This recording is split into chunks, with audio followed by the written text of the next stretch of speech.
نحمده ونصلي على رسوله الكريم أما بعد فأعوذ بالله من الشيطان الرجيم بسم الله الرحمن الرحيم الشيطان يعدكم الفقر ويأمركم بالفحشاء والله يعدكم مغفرة منه وفضلا۔ یہ جو اب ہم 268 نمبر آیت اس کا مطالعہ ہم کر رہے ہیں، اللہ رب العزت نے انفاق کے بارے، خرچ کرنے کے بارے ہمیں ترغیبات دی، بتایا کہ تم ریاکاری کے ساتھ نہیں خرچ کرنا، کسی کو تکلیف اور احسان کے ساتھ نہیں خرچ کرنا، کسی کو دکھلاوے کے ساتھ اور ساتھ اس کو تکلیف دو، اور ایسا خرچ نہیں کرنا جو خبیث ہو، طیب نہ ہو، پاکیزہ نہ ہو، اور وہ تم نے خرچ کر جو پاک ہو، صاف ستھرا ہو، جس طرح کی اللہ کی شان ہے اس طریقے سے ہو، جس طرح کا تم اپنی ذات کے لیے پسند کرتے ہو اس طرح کا تم نے خرچ کرنا ہے۔ جب خرچے کرنے کے لیے انسان مومن بندہ تیار ہو جاتا ہے تو جو جیسے جیسے بھی اللہ رب العزت ہمیں بتاتے تھے، اسپیشل مومنین کو، ایمان والوں کو، کلمہ پڑھنے والوں کو، مسلمانوں کو خطاب کر کے یا ایھا الذین آمنوا تم ایسا کرو تو ایسا کرو گے، اے ایمان والے تم نے ایسے کرنا ہے، اے ایمان والے تم نے ایسے کرنا ہے۔ جب یہ کام کریں گے تب ایمان والے ہوں گے، ایمان تب ہوگا۔ ایمان کیا ہوگا؟ اللہ رب العزت کی ہر بات کو سر تسلیم خم کرنا، اور اس کے کل کو جا کر کھڑے ہو کر اس کے سامنے، یعنی ہر بات کا، ہر عمل کا، ہر آنکھ کا، ہر زبان کا، ہر ہاتھ کا ہمیں جواب دینا ہے، ہمارے سامنے ہو۔ جس وقت ہمارے سوچوں میں یہ ہوگا وَهُوَ مَعَكُمْ أَيْنَمَا كُنتُمْ، جہاں کہیں بھی تم ہو وہ تمہارے ساتھ ساتھ ہے، اور اللہ تمہارا جو تم کر رہے ہو اللہ تعالیٰ اس کو خوب دیکھ رہے ہیں، اس کو خوب جانچ رہے ہیں، وہ دیکھتے جا رہے ہیں اپنے بندوں کو یہ کیا کیا کر رہے ہیں۔ اور اللہ تعالیٰ جس وقت انسان مومن بندہ یہ دل میں ارادہ کرتا ہے کہ میں اللہ کے سامنے خرچ کرنا ہے، جس طرح کہ اس کو پسند ہے میں خرچ کرنا ہے، پھر آگے آڑے کون آ جاتا ہے؟ شیطان آتا ہے، شیطان آ کر کھڑا ہو جاتا ہے، کہتا ہے الشیطان یعدکم الفقر۔ جب تم خرچ کرنے لگتے ہو تو وہ تم کو کیا کہے گا؟ بھئی تمہارے ابھی چھوٹے چھوٹے بچے ہیں، اپنے لیے سنبھال کر رکھو، خرچ نہ کرو، تم نے چھوٹے بچے ہیں، پھر کل کو تمہارا مکان بھی کرائے کا ہے، تمہارے بچے بھی چھوٹے، ان کے پڑھائی کے مسئلے ہیں، کل کو تمہارا کام بند ہو جائے تو تم کیا کرو گے؟ وہ اتنی خوف زدہ انسان کو کرتا ہے تو وہ پیچھے ہاتھ کھینچ لیتا ہے انسان کا۔ جو مومن بندہ اس کا پورا توکل اللہ پر ہوتا ہے، اس کو پتہ ہے میرا اللہ غنی ہے، اس نے جو میں ایک دوں گا تو اس کو بڑھا چڑھا کر 70 گنا سے بھی کئی گنا زیادہ وہ مجھے دے گا، اور دیتا بھی ہے۔ جو لوگ یہ کام کرتے ہیں، جو اللہ کی راہ میں خرچ کرتے ہیں، کھانے کھلاتے ہیں، اللہ تعالیٰ نے ان کو بہت زیادہ نوازتے ہیں، نوازا ہوتا ہے۔ جب ہم اپنے ارد گرد یہ دیکھیں گے تو اللہ کے ان کے اوپر بہت بڑی رحمت ہوتی ہے، جو ایمان والے لوگ ہوتے ہیں۔ جو ایمان والے نہیں بھی ہوتے، جب خرچ کرتے ہیں اللہ تعالیٰ کی مخلوق کے اوپر، اللہ تعالیٰ ان کے لیے بھی آسانیاں اور ان کے لیے فراوانی پیدا کر دیتے ہیں۔ تو اور اللہ تعالیٰ یہ کیا کہہ رہے ہیں؟ الشیطان یعدکم الفقر، اس کو غریبی کا، مسکینی کا اور ہاتھ پھیلانے کا، اس کو بندے کی طرف اس کو کہتا ہے تم اس طرح کے ہو جاؤ گے، اور یأمرکم بالفحش، اور بے حیائی کے کاموں کا، فحش کاموں کا، غلط کاموں، چوری چکاری کا، بد زبانی کا، عیاشی کا، جو انسان کے اندر ہے، شہوات نفس کا، ہر چیز کا، وہ ایسی چیزوں کا اس کی طرف رغبت دیتا ہے، اس کو حکم دیتا ہے۔ اور اللہ تعالیٰ ایک طرف شیطان ہے، وہ اس بات کا بندے کو کہتا ہے بھئی تم غریب ہو جاؤ گے، فقراء میں سے ہو جاؤ گے، تمہارے پلے کچھ نہیں رہے گا، تم فاقوں پہ اتر آؤ گے، تم مرو گے، تمہارا کفن کوئی پلانے والا نہیں، بچا کر رکھو۔ وہ آدمی کنجوس ہو جاتا ہے اور وہ شیطان کا کہنا ماننا شروع کر دیتا ہے۔ ادھر دوسری طرف اللہ یعدکم المغفرہ تم منہ و فضلہ، اللہ تعالیٰ تمہارے ساتھ اس چیز کا وعدہ کرے، تم خرچ کرو گے، تمہیں مغفرت ہوگی، تمہیں معاف کر دیا جائے گا، اور تمہارے لیے فراخی کر دی، فضل ہر قسم، تمہاری صحت اچھی ہو جائے گی، تمہاری اولاد اچھی ہو گئی، تم نیک ہو گئے، تمہارے گھر والے صالح ہو گئے، تمہارے سارے معاملات درست رہیں گے۔ تم اللہ کے راستے میں جب خرچ کرو گے تو سارے معاملات تمہارے درست ہوں گے۔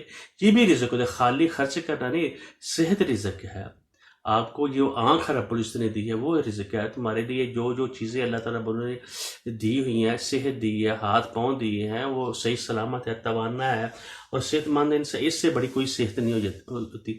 بعض اوقات لوگ بیمار ہو جاتے ہیں، وہ ساری کی ساری دوا اپنے اوپر لگا دیتے ہیں میری صحت اچھی ہو، تمہاری آنکھ صحیح ہے، ہر چیز صحیح ہے. تو اللہ تعالیٰ کہتے ہیں میں تمہارے مغفرت بھی تم سے کر دوں گا، جو تم سے چھوٹی موٹی غلطی ہوگی تو وہی معاف کر دوں گا، اور فضل کی فراوانی وہ اس کو بڑھا چڑھا کر تمہارے لیے میں کر دوں گا. واللہ واسع علیم، اللہ تعالیٰ مغفرت والے ہیں. اتنی وسیع ہے اس کی مغفرت، اور اس کو اتنے پیسوں کی اتنے تمہارے خرچ کرنے کی ضرورت ہے، اور جانتے ہیں یہ بندہ کس سوچ سے دے رہا ہے. آگے ساتھ بات یہ بتائی جا رہی ہے جو تل حکمت معیشہ، جو اس بات جو ہم آپ سے بات کر رہے ہیں، اس بات کی حکمت، اس بات کی دنائی اپنے قانون کے مطابق اپنی بات کا، اس قرآن کا فہم اس بندے کو عطا کرتا ہے جس کو چاہتا ہے، جو سٹرگل کرتا ہے، جو خرچ کرتا ہے، اس کے کہنا مانتا ہے، اس کے جو بتائے ہوئے اصولوں کے مطابق چلتا ہے، تو یؤتی الحکمت، وہ اپنے قانون کے مطابق اپنے دین کا فہم اس بندے کو عطا کر دیتا ہے جس کو چاہتا ہے وہ اپنے قانون کے مطابق، جو اس کی طرف سٹرگل کرے گا، محنت کرے گا، اور جو اس نے حکم دیا ایک ایک حکم جو اپنے اوپر جاری کرے گا، تو اللہ تعالیٰ بھی اس کے شعور میں بہت ساری وہ چیزیں آ جاتی ہے، اس کی عقل میں، اور اس عقل کی پختگی زیادہ جاتی ہے. جو اللہ کا تعالیٰ قرآن اس کو کہہ رہا ہوتا ہے، پھر اس کو سمجھ آنا شروع ہو جاتی ہے. تو اللہ تعالیٰ کہتے ہیں یؤتی الحکمہ من یشاء، اللہ تعالیٰ جس کو چاہتا ہے اپنے وعدے کا فہم عطا کرتا ہے، اس کی قرآن کی حکمت، اس کی بات، اللہ تعالیٰ کی بات اس کو سمجھ آنا شروع ہو جاتی ہے. جو اس کو سمجھنا نہیں چاہتا، جو اس کو پرے کرتا ہے، اور اللہ تعالیٰ بھی اس کو سمجھانے کی اس کو ضرورت نہیں ہے، اور نہ وہ اس کو سمجھاتا ہے. جو اس کے قانون کے مطابق اس کے اوپر چلنے کی جب کوشش کرتا ہے، اللہ تعالیٰ سے دعا کرتا ہے، تو پھر اللہ تعالیٰ بھی اس کے ساتھ ہو جاتے ہیں. وَمَن يُؤْتَ الْحِكْمَةَ فَقَدْ أُوتِيَ خَيْرًا كَثِيرًا، جس کو اس نے اپنے وعدے کا فہم عطا کر دیا، اس سے دنیا میں کوئی بڑی چیز اچھی نہیں ہے. اس کو اس کے دین کی سمجھ ہے، میرا دین کیا ہے، میرا اسلام کیا ہے، میرا رب مجھ سے تقاضا کیا کرتا ہے، میں اس دنیا میں کیوں آیا ہوں، اور کس لیے آیا ہوں، کہاں جانا ہے، میرا ٹھہرنا کہاں ہے، میرا اٹھنا بیٹھنا کیا ہے، میرا آخر یعنی میرا انجام کیا ہوگا. اور اس قرآن کی اس کی بات کی، اس کی کتاب کی حکمت اس کی جب اس کے سامنے آ جاتی ہے، تو اور اس کو سمجھ آنے شروع ہو جاتی ہے، پھر اللہ تعالیٰ بھی اس کے ساتھ جس کو ہو جاتا ہے، تو اس سے بڑا فضل، اس سے بڑی مہربانی، اور اس سے زیادہ رزق اور کوئی نہیں ہو سکتا. من یؤت الحکمت فقد اوتی خیرا کثیرا، اس شخص کو خیر کثیر عطا کر دے.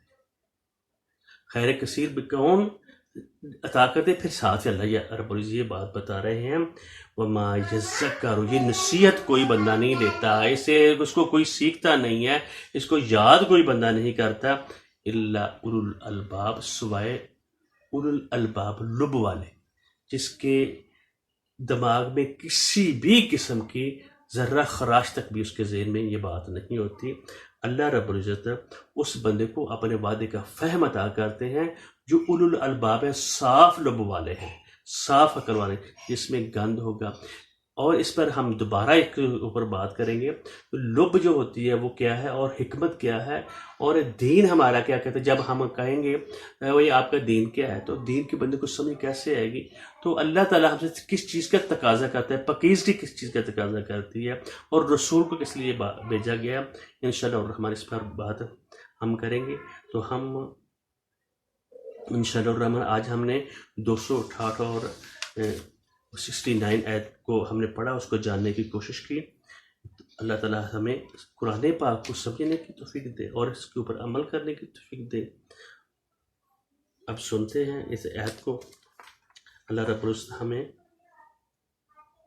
بتا رہے ہیں کہ الشیطان یعدکم الفقر ویأمرکم بالفحشاء واللہ یعدکم مغفرة منہ وفضلا واللہ واسع علیم.